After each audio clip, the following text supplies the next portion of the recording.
Chairman Risch, Ranking Member Shaheen, distinguished members of the Senate Foreign Relations Committee, thank you for the opportunity to appear today.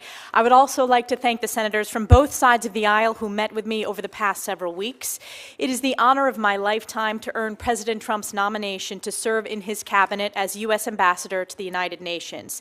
If confirmed, I stand ready to implement President Trump's mandate from the American people to deliver America First, Peace Through Strength, national security leadership on the world stage. Before I begin, I'd like to personally recognize my family.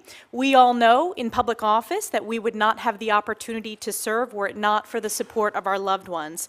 I'd like to begin with my mom, dad, and brother, Melanie, Ken, and Maddie. My dad was here with me today, and my mom and brother are watching closely from upstate New York. There is no question that I would not be here without their lifetime of unconditional love, support, and encouragement, and for that I am forever grateful. I also want to thank my incredibly supportive husband, Matt, who is also here, and of course, most importantly, our pride and joy, our 3-year-old son, Sam, who made his debut in the U.S. Senate. He is comfortable on the House side, it's new in the Senate, so thank you for the warm welcome. Sam is by far our greatest blessing. Of all the titles I have held, Congresswoman, Chairwoman, Representative, or Ambassador if confirmed, my most important title will always be Mom. I appear before you today as a daughter, sister, wife, mother, Congresswoman, a patriotic upstate New Yorker, and a proud American. I believe deeply in the American dream because I've had the opportunity to live it. I was born and raised in upstate New York, the cradle of the American Revolution. I grew up in a small business family where my parents instilled in me the importance of hard work, ingenuity, and grit.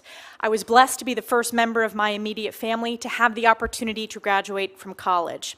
I graduated from Harvard with honors and then worked at the White House, in the West Wing, on the Domestic Policy Council, and in the Chief of Staff's office.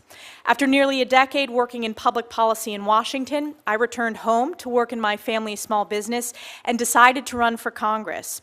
In 2014, I was elected to Congress, making history as the youngest woman ever elected at the time.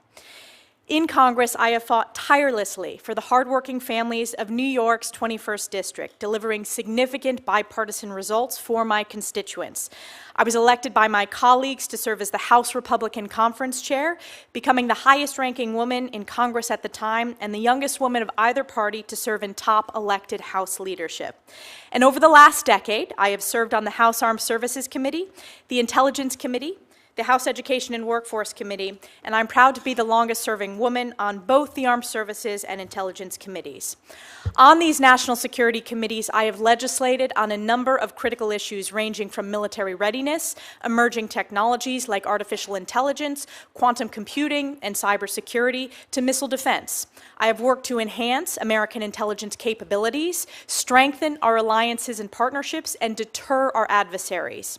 On the Education Committee, I have been the leader in combating anti-Semitism in higher education. My oversight work led to the most viewed testimony in the history of Congress. This hearing with university presidents was heard around the world and viewed billions of times because it exposed the anti-Semitic rot in colleges and universities and was a watershed moment in American higher education. When discussing this nomination with President Trump, the President shared with me that he sees great promise in the United Nations if it focuses on its founding mission of international peace and security. President Trump has long advocated for peace and no new wars. He delivered the Abraham Accords, the largest step to regional peace in the Middle East in a quarter century. If confirmed, I will work to ensure that our mission to the United Nations serves the interests of the American people and represents President Trump's America First, Peace Through Strength foreign policy. As the world faces crisis after crisis, with hostages, including Americans, still held in Hamas's captivity, to national security challenges ranging from China, Russia, North Korea, and Iran, it has never been more critical for the United States to lead with strength and moral clarity. This is especially important regarding our most precious ally, Israel, who faced the bloodiest day for the Jewish people since the Holocaust on October 7th, 2023.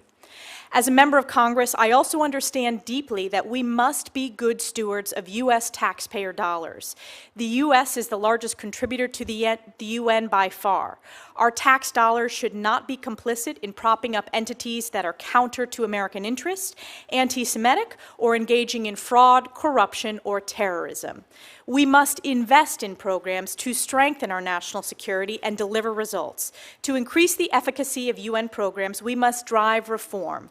If confirmed, I will be the first UN ambassador in over 2 decades to come directly from Congress, and I have deep respect and understanding of the oversight and appropriations role of the legislative branch, and I look forward to using my strong House and Senate relationships to deliver these much-needed reforms. We are truly at a critical point in history. The world must be reminded of the key mission of the United Nations and America's role as its formative leader. Following the devastation, carnage, and Holocaust of World War II, the world was desperate for peace, stability, human rights and dignity, and world order. As outlined in Article 1, Chapter 1 of the UN Charter, the purpose of the United Nations is to maintain international peace and security, develop friendly relations among nations based on a shared respect for the principle of equal rights, solve international problems, and harmonize the actions of nations in the attainment of common ends. The UN has not lived up to this founding mission, and we must demand better. It is imperative to ensure strong American leadership at the United Nations. I share President Trump's vision of a UN reformed by strong America first, peace through strength, and a return to this founding mission of promoting peace and security around the world. In closing, I will forever be grateful to my constituents in New York's 21st District for giving me the opportunity to serve them as their voice at the highest levels of Congress. 10 years ago, upstate and North Country voters took a chance on a young, first-time, unknown candidate who very few believed could win. So I just want to thank the hardworking families, small businesses, farms, law enforcement officers, military families, veterans, seniors, so many with whom I've had worked so closely to deliver results on behalf of our communities. Thank you especially to my extraordinarily dedicated staff in both the district and in Washington offices for serving tirelessly for the past decade. If confirmed, my family and I are excited for this next chapter to serve on President Trump's cabinet in this role, and I commit to the American people that I will work my very hardest in the coming years to lead with moral clarity and American values. Thank you, and I look forward to your questions.